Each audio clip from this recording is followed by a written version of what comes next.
Olá pessoal, tudo bem?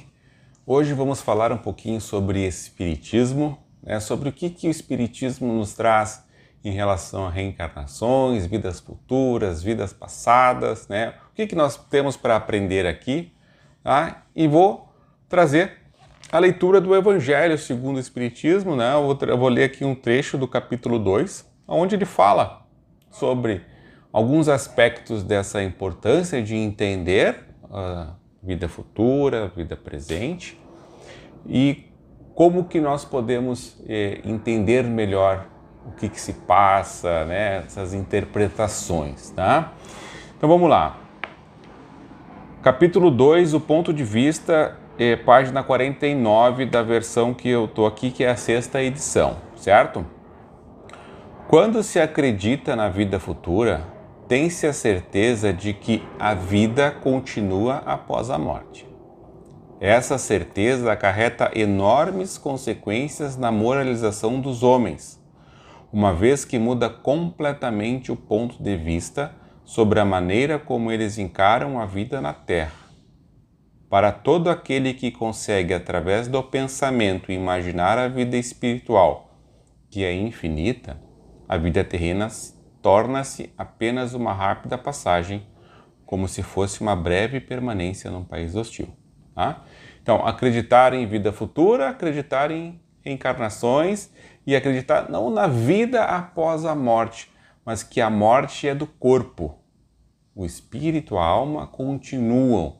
Então, assim, a vida após a morte, existe vida após... Na verdade, a única coisa que se morre é o corpo físico.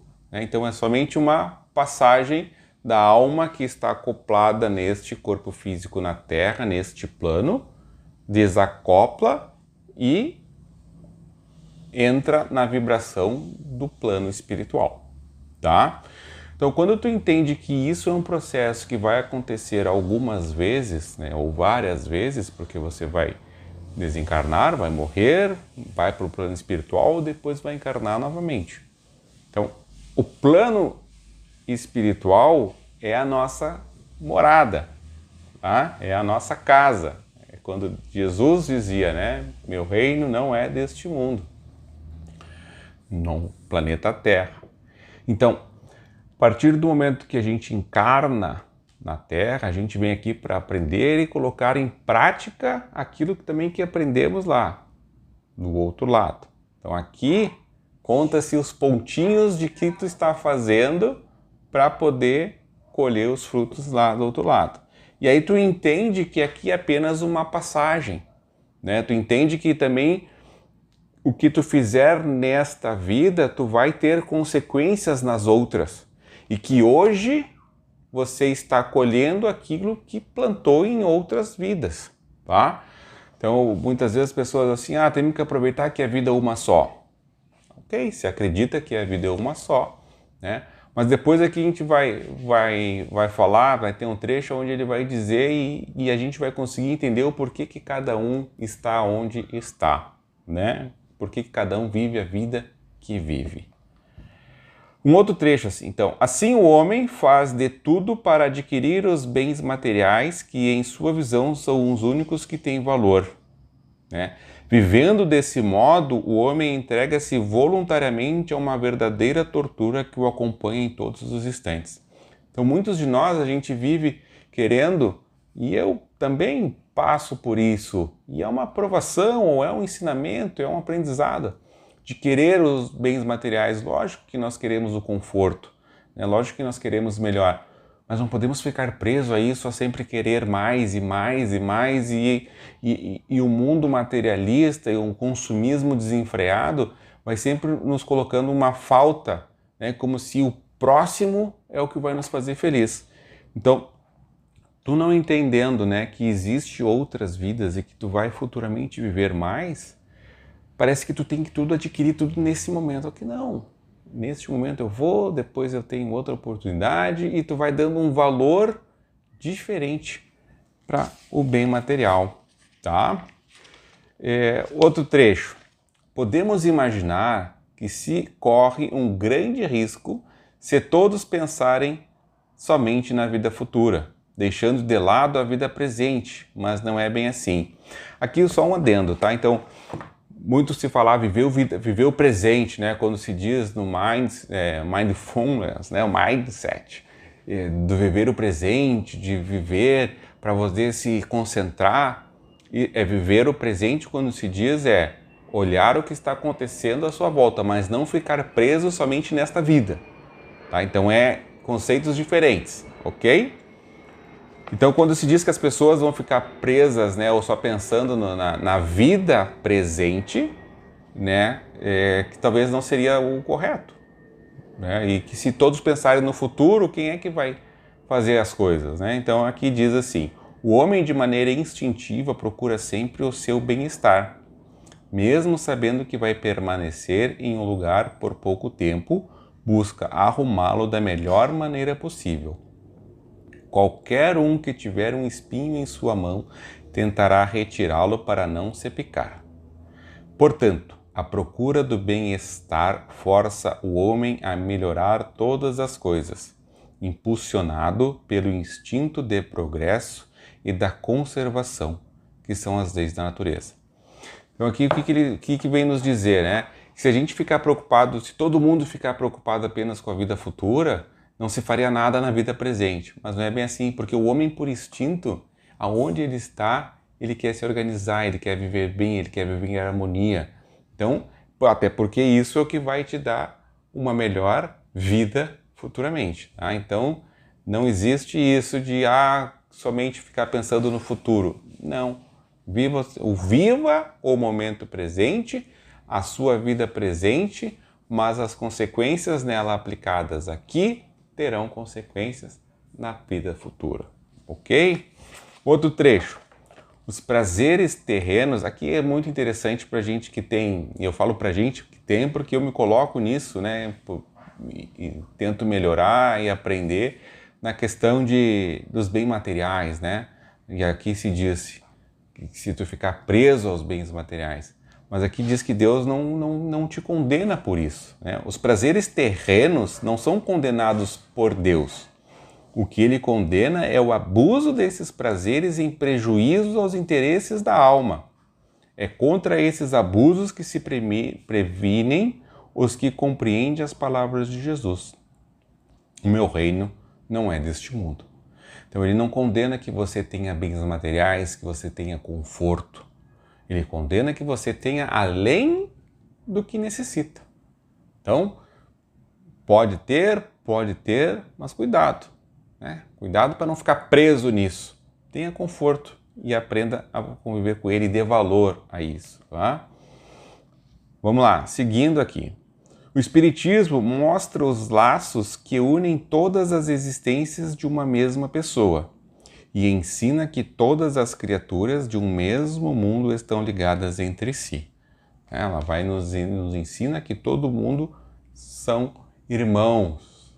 Né? Então, quando se diz que o Pai, Deus é nosso Pai, que todos são irmãos, é porque todos nós viemos da mesma fonte. Tá? Por outro lado, a doutrina da criação da alma, no momento do nascimento de cada corpo, faz com que todos os indivíduos sejam estranhos entre si, pelo conhecimento de que a alma já existia antes de reencarnar e que já cometeu muitos erros e acertos em outras vidas. Explica-se naturalmente o que precisa ser inexplicável, ou seja, o porquê das diferenças existentes entre os homens na Terra. Dois pontos importantes que eu quero ressaltar aqui nesse trecho. Quando ele diz que faz com que todos os indivíduos sejam estranhos entre si. Então, no momento que você nasce, existe, não sei se alguém que não teve ainda uma ligação ou não está familiarizado com o Espiritismo, né, tem o véu do esquecimento. Então, tu tem as reencarnações e quando você encarna ou reencarna, o véu do esquecimento, você esquece de tudo que aconteceu. Então, quando ele diz aqui que faz que os indivíduos sejam estranhos entre si na questão de memória. Por que se tem esse véu do esquecimento?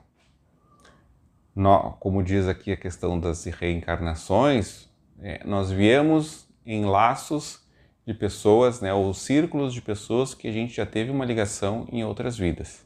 E o que nós fizemos ou o que as outras pessoas fizeram conosco pode ser tanto coisas boas quanto coisas ruins. Então, se tem o véu do esquecimento, porque imagina se você vai saber que fez mal ou que aquela pessoa que está contigo, o teu pai, a tua mãe, um irmão, um parente, um outro parente, um namorado, namorada, fez algo de ruim para você e você está vindo aqui para ajudar nesse momento ou vice-versa.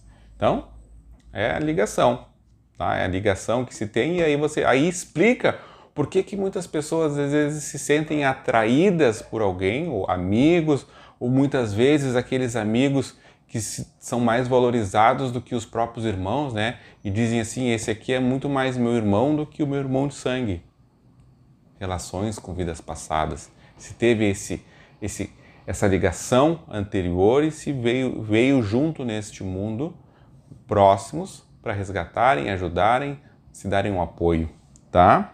E o outro trecho que eu quero ressaltar aqui é que diz assim: explica-se naturalmente o que parecia ser inexplicável, ou seja, o porquê das diferenças existentes entre os homens na Terra. Com a reencarnação, entendendo a reencarnação, as vidas futuras, e entendendo que você já passou por algumas etapas, explica-se o porquê que uma pessoa nasce aqui no Brasil, porquê que uma pessoa nasce em outro país, porquê que uma pessoa nasce numa condição financeira, numa condição familiar melhor ou menos estruturada. Porque provavelmente neste momento você está colhendo algo que aconteceu, que plantou lá atrás e precisa praticar isso. Você precisa amar, então às vezes você tem uma questão de conflito dentro da família, não é porque você não gosta ou não se dá bem, mas é que talvez você tenha que entender o porquê de algumas coisas, você tem que dar um suporte. Você não está muito bem financeiramente, não quer dizer que você foi muito bom financeiramente na outra vida e nessa tem que vir. Não, quer dizer que talvez você está pedindo para entender um pouco melhor o que aquelas pessoas necessitam, né? Você está ali para levar uma palavra de conforto, outras não acontece muitas vezes, as pessoas veem relatos na televisão, moradores de rua que querem viver na rua e que são pessoas sábias, com uma simplicidade, com uma inteligência, porque ela pode ter escolhido viver naquilo ali e dar um afago, né? Ou dar uma bênção, dar um carinho, dar um acolhimento, dar um aconchego para aquelas outras milhares de pessoas que estão passando por necessidade, por uma opção, né, de estarem ali, porque em outras vidas não conseguiram aproveitar. Então, a reencarnação, entender essas várias vidas que o Espiritismo nos ensina, nos ajuda a entender todas essas diferenças. Tá certo? Então tá aqui o Evangelho segundo o Espiritismo de Allan Kardec. Vou trazer outros trechos, talvez outros livros. Então, gosto de ler romances espíritas que também nos trazem muitas lições, não apenas histórias, mas também muitos aprendizados. Espero que tenham gostado. Se gostou, deixa seu like, comenta aqui o que achou, comenta se você já leu o Evangelho, se você faz o Evangelho no lar, que também é interessante, um ponto que vou trazer aqui em outro vídeo, tá bom? E compartilha com alguém que você acha que de uma certa maneira tenha um interesse ou possa ser ajudado com esse conteúdo, tá bom? Tá certo? Até o próximo vídeo e um beijo no coração.